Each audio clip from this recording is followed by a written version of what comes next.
I'll warn you, I'm not a scholar, rather, I'm an archivist, but this conference is about sources, in particular ego documents, primarily written ones, but I thought I might have something meaningful to share as an archivist of a different type of ego document. I'd like to suggest the testimonies as audiovisual recordings are the closest we can get to the unwritten memoirs and diaries of the survivors who donated them. Many of our testimony donors were common people, speaking about their experiences for the first time, who would never put their pen to paper to create a more formal memoir. In the tumult of war and post-war migration, they lost their letters, pictures, diaries, if they ever had them to begin with. And like to turn to ego documents as a historical source in general, as we've seen, video testimony has undeniably impacted the way scholarship approaches the study and the writing of the Holocaust. As sources, they indeed, and I'm quoting from the call for papers, bring to life the human aspect of history. My primary goal, therefore, is to locate testimony as a particular subgenre of this already circumscribed area of documentation. Take a break from reading the words of diaries and memoirs to actually listening to the documents as they speak for themselves. So this is the section of the conference where you all get to sort of kick back in class, and it's the audiovisual part of the presentation.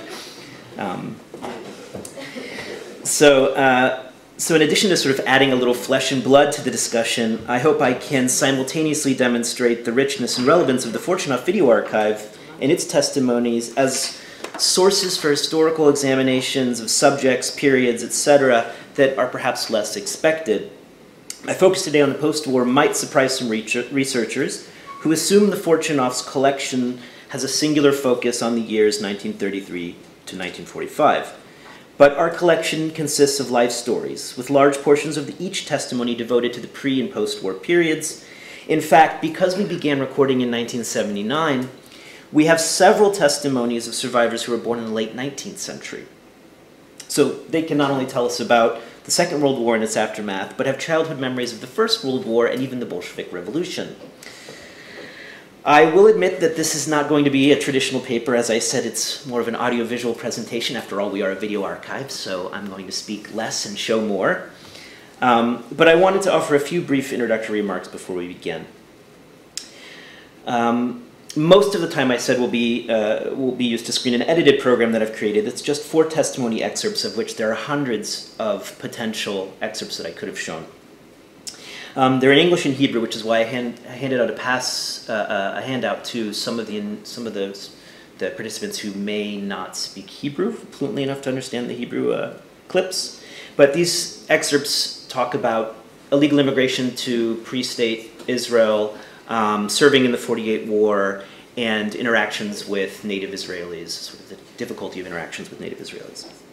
My inspiration for this presentation comes from a book I read recently, thanks to Professor David Sorkin, who suggested it to me. And I think it's something of a forgotten masterpiece. I'm curious to see if anybody's read it, by Arthur Koestler. It was published in 1946, long out of print. The novel's called Thieves in the Night. And in this book, how many of you have read this book? I'm just curious. Oh, that's nice, nice. In this book, a cast of characters representing various, I would call them almost platonic figures from the immediate pre-state Israel. They debate, they struggle with and within various streams of Zionism, pre-state policies, philosophies, strategies, the hardships of pioneering kibbutz life and the mandate. And a few of the characters are refugees from Nazi-occupied Europe, who have come to seek a new beginning as Hebrew settlers on the land. One central figure, Dina, is frequently depicted as struggling with her memories of the brutality she experienced in Europe. Unnamed abuses, they're unnamed abuses by Germans, or what Koestler describes as the things to forget. The Holocaust serves as a backdrop to the novel's entire plot. It drives the plot development forward as ideologies struggle for supremacy in the emerging state. The thing to forget in Koestler's book is both concrete expressions of Nazi German brutality, the brutality of their allies, as in the case of Dina, who's actually tortured by German officials, as well as the emerging reality of what would become later known as Den letzten Korban. But it's also the gullus itself. It's the diaspora itself that is the thing to forget in this novel. So now that you've come to Eretz Yisrael, it's time to forget the gullus. So just a short quote from Koestler to help illuminate this. He's talking about new settlers coming to a new settlement that's associated with the main settlement in the story called Ezra's Tower. They had left Europe much later than the crowd of Ezra's tower, and their load of things to forget was accordingly heavier and more lurid in detail. Half of them had arrived without a visa. They were illegal immigrants with faked papers, liable to be deported if caught. They did not care how deep they had to bore until they found water, nor about the malaria rate. These were trifles compared with the things they had experienced where they came from. The excerpts I'm going to show of survivor testimony, they're obviously not from a historical novel, and they weren't composed with the sort of moving prose of Arthur Koestler, but they are compelling nonetheless. And like novels, these testimonies tell a vibrant story that help us unlock at least what life felt like in pre-state Israel. And like Koestler's book, they expose the depth of emotions experienced by survivors who immigrated here and provide unexpected and unexplored historical paths and information about the period of early statehood, a hint at the lifelong psychological and emotional impact of the things to forget. So we can talk about the collection later in the Q&A or in the break. I don't want to take any time talking about the history of the collection, but I did just want to mention one thing about the archive's methodology, which I think is relevant, and that is that from the earliest, the beginning of the collection, the methodology didn't develop fully formed, it developed over time, but the idea was to allow survivors to tell their entire life story the way that they want to tell it. So there were no set questions. The interviewer actually hands over agency to the survivor in the recording session. So the survivor opens, or the interviewer opens the session and then points to the survivor, and the survivor introduces themselves and then heads off into their own story. There are no set questions. The interviewers really sink into the background as empathic listeners that are there to help locate the survivor in space and time when absolutely necessary. So I think that in a way, this really brings us closer to this idea of ego documents, not dissimilar from memoirs or diaries. So let's go on to the clips. So I'm just going to give a brief introduction, and if there's questions about the individual's life story, we can talk a little bit more later. The first clip is Ralph, who was interviewed in London in 1993. Ralph was born in Essen, Germany in 1927, and he attended, he remembers Kristallnacht, prior to that, relatively cordial relations with non-Jews. He attended a school in Cologne. He had his bar mitzvah in 1940. He was then, after the 1940, deported with his family to Riga ghetto, transferred to several concentration camps, and then emigrated illegally to Palestine. And the clip will take us from there. I went to Palestine, and of course, it was a very difficult period in the history of Palestine. And I knew my uncle lived in Jerusalem, and I went first to a kibbutz in Israel. You made it fairly uneventfully to Palestine, or you had... I had some help from my cousin, and we, well, it's no secret, we entered Israel illegally, and because the British were still exercising the strict quota, and we arrived at the kibbutz, and which was searched, and actually the natives, the members of the kibbutz, went to Atlit into temporary prison arrangement, whilst they allowed us to stay in the kibbutz. In other words, they were so confused who were the emigrants that they took care of us, that we should remain in the Chadar Ochel and on their accommodation, and they went voluntarily with the police who searched for new immigrants having arrived. But we were from Jerusalem when things quieted down a little bit. I went to Jerusalem, and I must tell you that I met my uncle was again a little miracle, because I walked down in Rehavia. Rehavia is a prominent part of Jerusalem, and I followed the tune. I heard somebody playing the piano, and I was in shorts, that's all I had, and a shirt. You know, the climate in Israel summer months, it's very favorable. I walked down and I found my uncle. And he lived in a very small flat, and he offered, was of course delighted to see me, welcomed me warmly, and I slept on a collapsible bed in the kitchen. He had 2 children, 2 little children, and a 2-bedroom flat. And that's how I started my life in Palestine. I joined in the Israeli army and did my training there and so forth. Well, the Israelis at that time had very little understanding of people like myself, because their security considerations were so tremendous and overwhelming that they didn't understand why we survivors did not stand up more forcibly against our adversaries. The word defeat was not part of their vocabulary. I, of course, defended my position, saying that we had no chance to stand up against the Germans, and I looked at my own survival as a great miracle, as a, like we say in Hebrew, nes min hashamayim, as a miracle from heaven. In Israel, it was a continuation of our struggle, but a struggle in a different fashion. I went into the Haganah, which is the normal defense establishment of the State of Israel.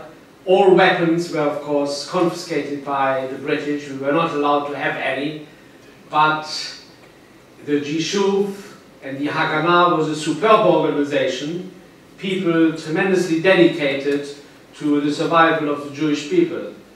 And I was a willing partner to play my little role in that establishment. I went to Kurs Memkafim, and I like to mention quite a great man, a considerable great man, this is Rabbi Lau, who is one of the youngest survivors of Buchenwald, who could be the next chief rabbi of Israel. And he says, and I agree with him, that the survivors of the Shoah became wonderful soldiers of the Israeli army, because when the chips were down again and when our lives were threatened so acutely by all the Arabs' army, we had to defend ourselves.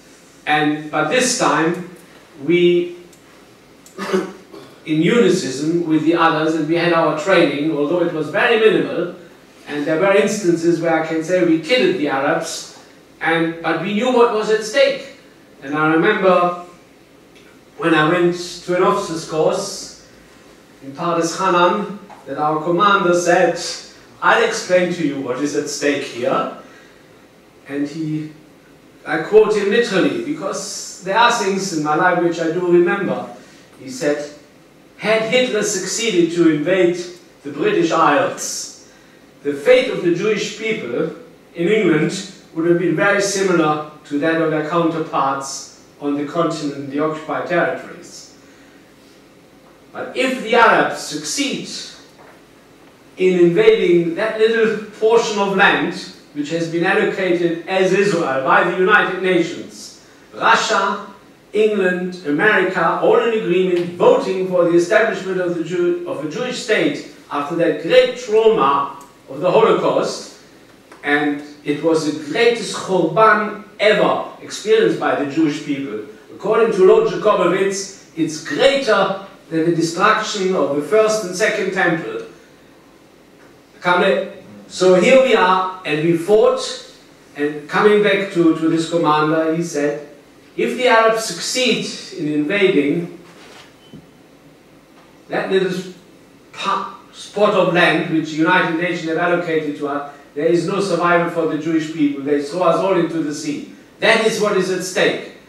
And we fought, and it was the bloodiest war of all Israel's wars, but we were victorious.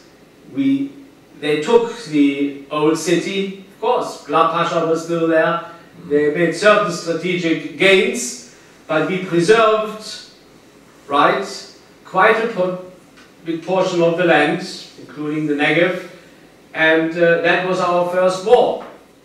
Almost traditional recounting historiography of the 48 War, but one person's perspective, right? And that's what's incredible from these over 300 testimonies in Hebrew that we have, or survivors who went to Israel after the war, and of course we know there's something like, what, 500,000 that came here? But still, very different perspectives from each of them. Here is, the next clip is Nomi, and she was also interviewed in London. We could talk about why they left Israel if they were so excited about serving in the 48 War. But in any case, she was born in Mukachevo, Czechoslovakia in 24, the youngest of 9 children in a Hasidic family. She went to a Czech school. She remembers Hungarian occupation. She did participate in Hashomer HaTzair, and later the Germans occupied in 44, and she was sent to the ghetto, and then later to Auschwitz and several other camps. She survived the death march and was liberated by Soviet troops. She then made her way with the help of Brigade to Palestine, wasn't captured and imprisoned in Atlit, and later joined the Haganah, which is where this clip takes us. And to Yamin Moshe, which is in Jerusalem, overlooking Jaffa Gate, and then I was head of the post. And at one point, we were gathering all the heads of the posts to find out how we can use the Arabs were a few yards away on Jaffa Gate. If they advance, how we can escape. And as the British were on Har Zion, playing with rifles, and as I was pushing my head over to see down how we can escape, suddenly a shot. One of the British soldiers fires one, and it goes into a stone, and little stones in my throat, my eye and my face. And for a minute I didn't know what's happening, and suddenly blood gushes out from my throat. And needless to say, I was straight away taken out, and somehow they managed to stop or not to stop. They put something on my throat. I was taken to hospital, and one of my... Sorry, why did the British officer shoot at you? I don't know. I could recognize his face now. It was so near, quite a nice face. Yeah. And I lost one of my vocal, which I couldn't speak. I couldn't, still I can't shout. But it must have been very satisfying for you to be part and parcel of that. Yes, till now I feel privileged that I had the foresight to go to Israel and join the Haganah and take part in it. At one point they kept on accusing us we were cowards, why didn't we fight back? I can only point out the prisoners of war. They didn't fight back. They were taken with all their equipments, no children, no old people around them, and they were taken and they didn't fight back. But somehow, I think they understand now better, but at one point they were accusing us of not fighting back. And how could we?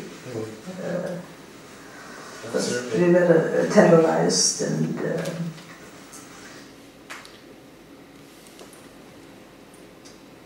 אני לא מבין למה זה לא עובד.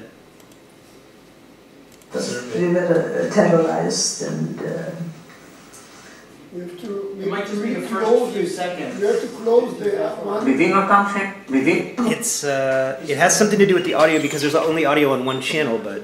No, but if you close the old... No, but it works if you give it another 2 seconds. Yeah, but it's something strange. No. Shut it down and then open him. אני מצטער. I went. And they were accusing us of not fighting back. How could we? We were terrorized and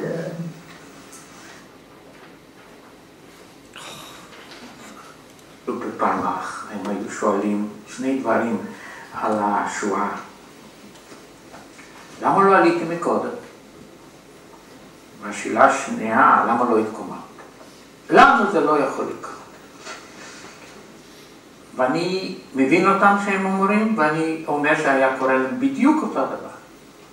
לו היו מכים אותם ככה, באופן רצוף, כמה שעות, היו מכים את הוריהם, והיו גוזלים מהם את הנעליים, והיו עוד כמה דברים האלה, אתה מאבד את כל האופק שלך, אתה מאבד את הכל, ואתה כבר לא אותו בן אדם גאה. כמובן לנו לא הייתה הרגשה חופשית, כמו שהיו, לא חונכנו ברוח החופשית, כי לנו קיבלנו כבר מכות בבית ספר עממי, כפי שסיפרתי לך.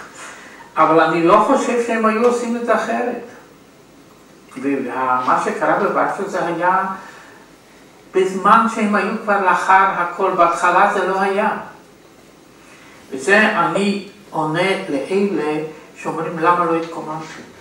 למה לא התקוממתם זה לא היה נכון ולא היה אפשרי להתקומם וכאשר פה ושם התקוממו אנשים חזקים באופן אחד, כמו מרדכי אנילביץ' וכל אלה בגטו ורשה. ותקחו בחשבון מוגש ו-800,000 יהודים, זה ריכוז גדול, לא היה הרבה ריכוזים כאלה של יהודים. עכשיו, למה לא עליתם ארצה? אי אפשר לעלות ארצה. על מנת לעלות ארצה היית צריך להיות שני דברים, או חלוץ, ואלה קיבלו מכסות, או קפיטליסט, ולמה לא היה מספיק כסף. אז השאלה, פעם אחת תמיד היה רצוי, כי אני שומעת אפילו עד היום, למה לא עליתם ארצה? הארץ לא הייתה פתוחה, היה סגר, ואי אפשר היה להיכנס להם. אני כבר לא מדבר על המנטליות של היהודי, לא להתחיל עם השלטונות, עם משהו אסור, כמה זמן זה צריך היה לקחת, ואני מוכן לצטט את אחת העם שהוא היה כל כך לא הבין איך יהודים מתקוממים בישראל ב-1929, כאשר היה ההתקוממות של הערבים, הוא לא הבין את זה. הוא היה רגיל שיהודי נכנע. אני אמרתי לך, להיות, שהתחילו הסיפורים שהלכו לקצון, לטבע, כל המילים הבומבסטיות האלה, הגיבורים של הפלמ"ח כאן שנלחמו עם נשק ביד, ויפי בלורית כמו שאמרו, קראו לעצמם, או אפילו אנשי האצ"ל או הלח"י, אולי אצ"ל ולח"י היה להם יותר הבנה ויותר קשר לשואה מאשר לצד השני. כי פה היה משהו קשור עם הכנעניזם. כי רצו להיות לא יהודים, גלותיים, אלא ישראלים. את מבינה? זה מאוד הבדל גדול. להיות ישראלי זה לא ללכת עם פיות, לא ללכת בקפטן, לא ללכת לבית הכנסת, לא לצום ביום כיפור, לא לבנות בית כנסת, לא ללמוד תפילה. אנחנו ישראלים, הגלות מת. אנחנו עכשיו בונים גזע חדש, אדם חדש. אתם הייתם סבונים, הלכתם כצאן לטבח, אנחנו אחרים. וזה מאוד מאוד הפריע, בשביל זה אנשים הסתגרו ולא דיברו ולא סיפרו, שלא יעליבו אותם, למרות שלא היה לנו ממה להתבייש. So, thank you very much.